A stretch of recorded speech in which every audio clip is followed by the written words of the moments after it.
Baik Bapak Ibu, kita masuk di pembahasan TOK PPG Akuntansi dan Keuangan yang bagian ketiga, di mana bagian ketiga ini yang akan dibahas adalah soal nomor 26 sampai 35 Bapak Ibu. Nah, soal 26 sampai 35 lanjutan dari bagian 1 dan bagian 2 di mana sudah dibahas 1 sampai 15, kemudian 16 sampai 25. Baik, soal nomor 26 tentang diferensiasi konten pembelajaran oleh Bu Ika. Di mana di sini Bu Ika dalam organisasi konten pembelajaran oleh guru sebaiknya mempertimbangkan kebutuhan, potensi, minat, dan cara belajar siswa. Desain konten pembelajaran tersebut akan dapat menentukan minat belajar siswa. Nah, Bu Ika akan mendesain konten pembelajaran akuntansi keuangan pada materi profesi akuntansi yang mampu meningkatkan minat belajar siswanya yang mempunyai cara belajar cukup beragam. Nah, diferensiasi konten pembelajaran yang bisa didesain oleh Bu Ika adalah, ingat konten Bapak Ibu, maka tentunya Bu Ika bisa menyediakan video, grafik, atau multimedia untuk mendukung pemahaman sebagai sumber belajar. Nah, karena diferensiasi konten itu berdasarkan konten yang berbeda-beda, maka multimedia itu dapat membantu siswa dengan berbagai gaya belajar. Artinya memberikan visual yang menarik atau meningkatkan pemahaman materi melalui grafik atau multimedia. Sementara yang A ini melakukan rotasi aktivitas untuk memenuhi gaya belajar siswa yang berbeda, ini lebih fokus pada aktivitas bukan konten. Kemudian yang B memberikan pilihan dan format penugasan seperti laporan tertulis, presentasi atau proyek visual, ini lebih ke produk ya Bapak Ibu, karena berkaitan dengan penugasan bukan konten. Kemudian memberikan proyek kolaborasi yang melibatkan beberapa siswa saja. Nah, ini tidak mencerminkan diferensiasi konten karena melainkan lebih pada metode pembelajaran atau proses. Menyediakan bahan bacaan yang lengkap dengan tingkat kesulitan yang sama. Tingkat kesulitan yang sama tidak memperlihatkan diferensiasi konten. Jadi menyediakan bahan bacaan dengan kesulitan yang sama itu tidak memperlihatkan perbedaan kemampuan siswa. Jadi jawabannya adalah yang C Bapak Ibu. Nomor 27, diferensiasi konten pembelajaran untuk siswa penyandang disabilitas oleh Pak Dedi. Sebagai seorang guru akuntansi, Pak Dedi memahami bahwa masing-masing siswanya memiliki keunikan yang menyebabkan kebutuhan belajarnya menjadi tidak sama. Pembelajaran berdiferensiasi merupakan langkah yang dapat diambil oleh Pak Dedi sehingga dapat membantu belajar siswanya. Rancangan pembelajaran yang desain akan mempertimbangkan profil siswa dan kebutuhan belajar masing-masing siswa. Nah, contoh diferensiasi konten pembelajaran bagi siswa penyandang disabilitas yang dapat disediakan oleh Pak Dedi adalah maka dengan menyediakan bahan bacaan yang sesuai dengan karakteristik siswa yang beragam. Atau yang D Bapak Ibu. Nah, ini menunjukkan perhatian terhadap kebutuhan spesifik siswa penyandang disabilitas, artinya memberikan akses yang lebih baik ke konten.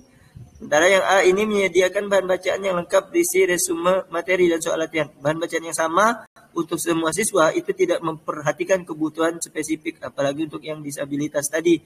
Kemudian yang B melakukan rotasi aktivitas untuk memenuhi gaya belajar yang berbeda. Ini meskipun baik Bapak Ibu, tapi lebih kepada metode pembelajaran daripada konten itu sendiri. Yang C mengadakan diskusi kelompok untuk mendukung kolaborasi siswa. Diskusi kelompok juga proses Bapak Ibu dan tidak cukup untuk memenuhi kebutuhan siswa, khususnya siswa penyandang disabilitas.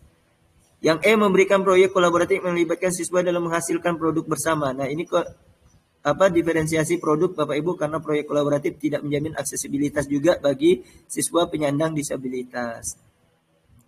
Soal nomor 28, soal tentang konten dan proses pembelajaran untuk pendidikan inklusif oleh Pak Ropik. Di mana di sini Pak Ropik berusaha untuk mengimplementasikan kebijakan inklusif di kelas pembelajaran akuntansi yang diampu. Ia berusaha untuk mendesain pembelajaran yang mampu memberikan kesempatan bagi siswanya yang mempunyai ragam karakteristik dan keunikan, di mana ia menyadari bahwa masing-masing siswa mempunyai jenis dan tingkat kecerdasan yang berbeda-beda. Setiap siswa juga mempunyai latar belakang sosial dan budaya yang tidak sama. Desain pembelajaran yang beragam akan memberikan pengalaman yang sama bagi siswa-siswanya. Nah, konten dan proses pembelajaran yang sesuai dengan pendidikan inklusif di atas adalah, ingat Bapak Ibu, konten dan proses pembelajaran untuk pendidikan inklusif oleh Pak Ropik itu jelaslah yang E, di mana penyediaan sumber belajar yang beragam bagi siswa sesuai dengan kemampuan dan melakukan rotasi aktivitas pembelajaran yang menarik motivasi belajar siswa. Jadi kontennya itu sumber belajar, kemudian prosesnya itu adalah rotasi aktivitas pembelajaran yang menarik. Sementara yang A ini penyediaan sumber belajar dan menarik bagi siswa semua siswa, melakukan rotasi aktivitas pembelajaran yang satu arah di kelas. Nah, rotasi satu arah ini tidak memfasilitasi interaksi dan keterlibatan siswa dalam proses. Penyediaan bahan ajar yang sesuai, bahan bacaan yang sesuai dengan tingkat kesulitan belajar siswa, oke. Melakukan aktivitas pembelajaran diskusi bagi siswa yang telah memenuhi capaian pembelajaran. Ini hanya menyasar siswa yang sudah mencapai capaian, Bapak Ibu. Sudah memenuhi capaian, sehingga bukan inklusif untuk semua.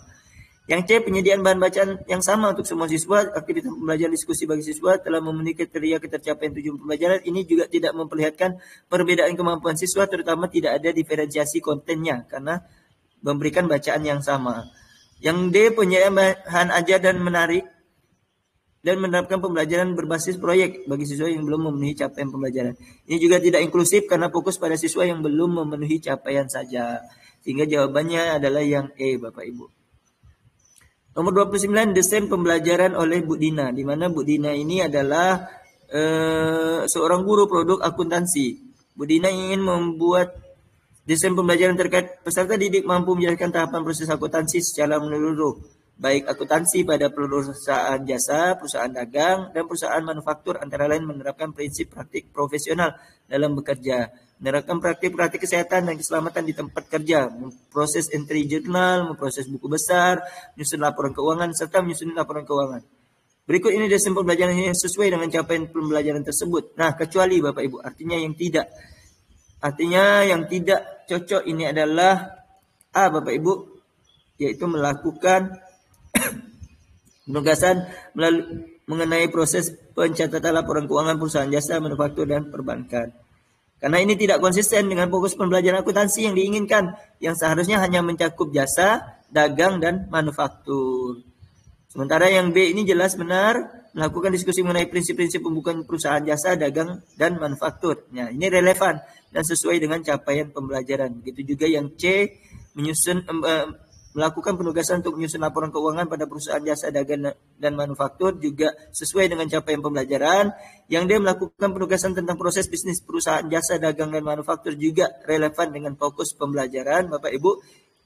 Kemudian yang E, melakukan diskusi mengenai kemampuan peserta didik dan penyusunan jurnal penyesuaian perusahaan jasa, dagang, dan manufaktur. Jadi BCDE ini sesuai dan relevan dengan capaian pembelajaran yang diinginkan.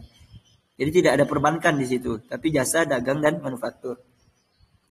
Nomor 30, konten pembelajaran oleh guru produktif akuntansi, di mana seorang guru produktif akuntansi akan membuat konten pembelajaran pada capaian peserta didik mampu menjelaskan tahapan proses akuntansi secara menyeluruh, baik akuntansi pada perusahaan jasa, dagang, dan perusahaan manufaktur, antara lain menerapkan prinsip praktik profesional dalam bekerja, menerapkan praktik-praktik kesehatan dan keselamatan di tempat kerja, memproses entry jurnal, memproses buku besar, menyusun laporan keuangan, serta menyusun laporan keuangan.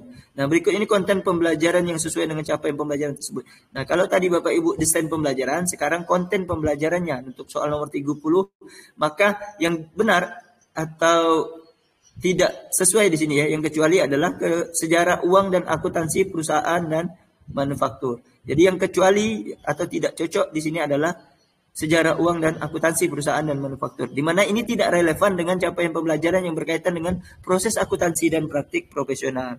Sementara yang BCDE, Bapak Ibu bisa lihat prinsip-prinsip pembukuan perusahaan jasa, dagang, dan manufaktur, konsep penyusun laporan keuangan, proses bisnis perusahaan, kemudian penyusunan jurnal penyesuaian perusahaan jasa, dagang, dan manufaktur. Ini jelas benar relevan dengan materi yang diajarkan, kemudian relevan dengan capaian pembelajaran, juga terkait dengan konteks akuntansi yang dibahas, sehingga sangat sesuai dengan capaian pembelajaran yang diinginkan untuk BCDE. Kita lanjut soal nomor 31 Bapak Ibu, di mana yang soal nomor 31 ini adalah asesmen yang sesuai dengan capaian pembelajaran oleh Bu Amanda. Di sini Bu Amanda adalah seorang guru produktif akuntansi yang akan membuat asesmen. Nah, kalau tadi desain, kemudian konten, sekarang asesmennya Bapak Ibu dengan soal yang sama, yang diminta juga kecuali. Maka jawaban yang salah atau kecualinya adalah yang A Bapak Ibu.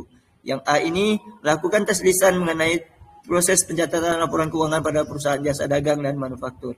Di mana ini tidak tepat Bapak Ibu, mengingat kurang sesuai dengan tes lisan. Karena tes lisan ini tidak mencakup semua aspek yang harus dijelaskan dalam capaian pembelajaran yang sangat luas. Kalau melakukan diskusi mengenai prinsip-prinsip pembukuan perusahaan jasa, dagang, manufaktur, ini relevan Bapak Ibu dan dapat menggali pemahaman siswa tentang prinsip-prinsip yang diterapkan. Begitu juga yang CDE melakukan penugasan pembelajaran, melakukan penugasan tentang proses bisnis, kemudian melakukan penugasan penyusunan jurnal. Ini relevan dan langsung berhubungan dengan capaian pembelajaran. Sehingga pembelajaran akuntansi yang komprehensif ini dapat tercapai dan sangat sesuai serta berhubungan langsung dengan aspek teknis akuntansi yang harus dipahami oleh siswa.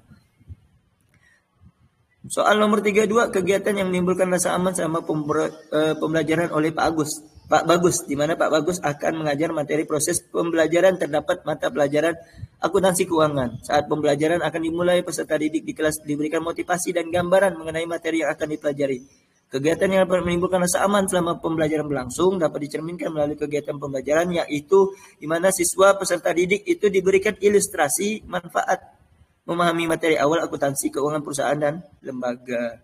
Nah, kenapa yang C, Bapak Ibu? Karena memberikan gambaran manfaat dapat membantu siswa merasa lebih nyaman dan termotivasi untuk belajar. Dan tentunya menimbulkan rasa aman, karena cuma diberikan ilustrasi manfaat. Sementara yang A, mampu diberikan motivasi dan penanaman nilai-nilai karakter yang membangun serta berdasarkan profil pelajar Pancasila. Ini fokus pada motivasi, Bapak Ibu. Yang A ini tidak secara langsung menciptakan rasa aman selama pembelajaran. Begitu juga yang B, diberikan penugasan di lingkungan berkaitan dengan praktikum. Ini penugasan dapat menambah tekanan bagi siswa, bukan menciptakan rasa aman. Begitu juga yang D, diminta untuk melakukan analisis atau kondisi psikologi awal. Ini lebih fokus pada analisis yang bisa membuat siswa merasa tidak nyaman. Yang E, peserta didik melakukan proses akuntansi secara menyeluruh, baik akuntansi pada lembaga pemerintahan dan lembaga sosial masyarakat. Nah, ini juga lebih berorientasi pada praktek, Bapak Ibu. Yang E ini bukan pada menciptakan suasana aman. Sehingga jawabannya adalah yang C. Soal nomor 33, desain konten pembelajaran oleh Bu Rati. Di mana di sini Bu Rati, pembelajaran komputer akuntansi adalah berbasis praktek yang menuntut keterampilan dan kecermatan belajar siswa. Bu Rati adalah guru yang berusaha mendesain konten pembelajaran komputer akuntansi yang dapat meningkatkan motivasi dan kemenarikan belajar. Salah satu tujuan pembelajaran yang akan dicapai adalah mengetahui dan menjelaskan cara menginstal dan menggunakan program komputer akuntansi. Siswa baru pertama kali mempelajari aplikasi komputer akuntansi dan mempunyai rasa takut dan khawatir untuk memulai instalasi. Maka desain konten pembelajaran yang dapat disediakan oleh Bu Rati adalah, maka Bu Rati bisa mengajarkan modul ajar instalasi aplikasi komputer akuntansi yang berisi video atau gambar yang menarik dan mudah dipahami. Sehingga mengingat ini akan membantu siswa yang baru belajar dan mengatasi rasa takut mereka dengan memberikan panduan visual yang sangat jelas. Sementara pilihan yang lain, Bapak Ibu, yang A, sumber belajar komputer akuntansi yang menarik dan lengkap, meskipun menarik, tapi ini tidak spesifik dapat membantu siswa dalam menginstalasi. Begitu juga yang B, bahan bacaan komputer akuntansi yang menarik dan lengkap juga tidak seefektif video dalam konteks ini. Yang D, peta konsep juga tidak cukup mendalam untuk pembelajaran praktis. Begitu juga yang E, rangkuman, itu tidak memberikan panduan langkah demi langkah yang dibutuhkan siswa. Sehingga jawabannya adalah yang C. Nomor 34, konten pembelajaran yang memperluas literasi siswa, di mana seorang guru akuntansi ingin mencapai tujuan pembelajaran siswa mampu menjelaskan tahapan proses akuntansi secara menyeluruh, baik akuntansi pada perusahaan jasa, perusahaan dagang, perusahaan manufaktur, antara lain menerapkan prinsip praktik profesional dalam bekerja dan seterusnya. Nah, berikut ini konten pembelajaran yang memperluas literasi siswa dalam mencapai tujuan pembelajaran. Jadi fokusnya pada literasi siswa, di mana jawabannya adalah, Bapak Ibu, di antara 5 pilihan tersebut, kita akan memilih yang A, yaitu materi tentang laporan arus kas. Nah, seperti Bapak Ibu ketahui, memperluas pemahaman siswa tentang akuntansi dan ketertarikan antara laporan keuangan yang berbeda-beda, yaitu tentang laporan arus kas. Kalau materi tentang stakeholder perusahaan ini lebih bersifat umum, Bapak Ibu. Yang B, tidak langsung terkait dengan proses akuntansi. Kemudian yang C, materi tentang pelaku bisnis secara daring, ini lebih fokus pada aspek digital, bukan pada proses akuntansinya sendiri. Kemudian materi tentang analisis investasi, ini juga penting, tetapi tidak langsung berhubungan dengan proses akuntansi yang dimaksud. Begitu juga yang E, materi tentang laporan keuangan perusahaan, ini terlalu umum, sama seperti yang B tadi, terlalu umum, tidak memperluas literasi di luar yang sudah dipelajari. Oleh karena itu jawabannya adalah yang A, Bapak Ibu. Soal yang terakhir dari soal pembahasan yang ketiga ini adalah soal tentang kegiatan untuk meningkatkan literasi konsep pembukaan laporan keuangan oleh Bu Dina. Di mana Bu Dina adalah seorang guru produktif akuntansi, ingin merancang pembelajaran yang berkaitan dengan peningkatan literasi mengenai konsep pembukaan laporan keuangan. Nah, manakah kegiatan berikut ini yang dapat dilakukan sesuai dengan tujuan tersebut? Maka jawabannya Bapak Ibu adalah yang B, di mana diskusi mengenai cara dan prinsip-prinsip pembukuan yang diterapkan beberapa perusahaan jasa dan dagang. Nah, diskusi ini dapat meningkatkan pemahaman siswa tentang berbagai aplikasi prinsip pembukuan dalam konteks nyata, sehingga memperluas literasi mereka. Sama seperti yang sebelumnya Bapak Ibu, kalau penugasan untuk memahami proses pencatatan laporan keuangan pada lembaga keuangan perbankan ini tidak terlalu spesifik Bapak Ibu untuk perbankan dan tidak mencakup pembukuan secara umum.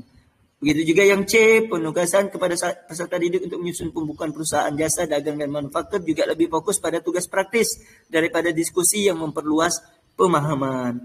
Yang D, penugasan juga tentang proses bisnis pada perusahaan jasa, dagang, dan manufaktur. Ini juga kurang relevan dengan fokus pada literasi pembukuannya Bapak Ibu. Nah, yang E, diskusi tapi mengenai penyusunan jurnal penyelesaian perusahaan jasa, dagang, dan manufaktur. Meskipun ini relevan dengan diskusi Bapak Ibu, tapi lebih spesifik dan tidak seumum diskusi tentang prinsip pembukuan. Maka jawabannya yang paling tepat itu adalah yang B. Demikian Bapak Ibu pembahasan bagian yang ketiga ini soal terakhir dari soal PCK akuntansi dan keuangan. Maka kalau Bapak Ibu mengikuti jawaban-jawaban ini silakan dari soal nomor 1 sampai 35 untuk nilai yang pertama. 35 dari 35. Terima kasih. Wassalamualaikum warahmatullahi wabarakatuh. Semoga bermanfaat.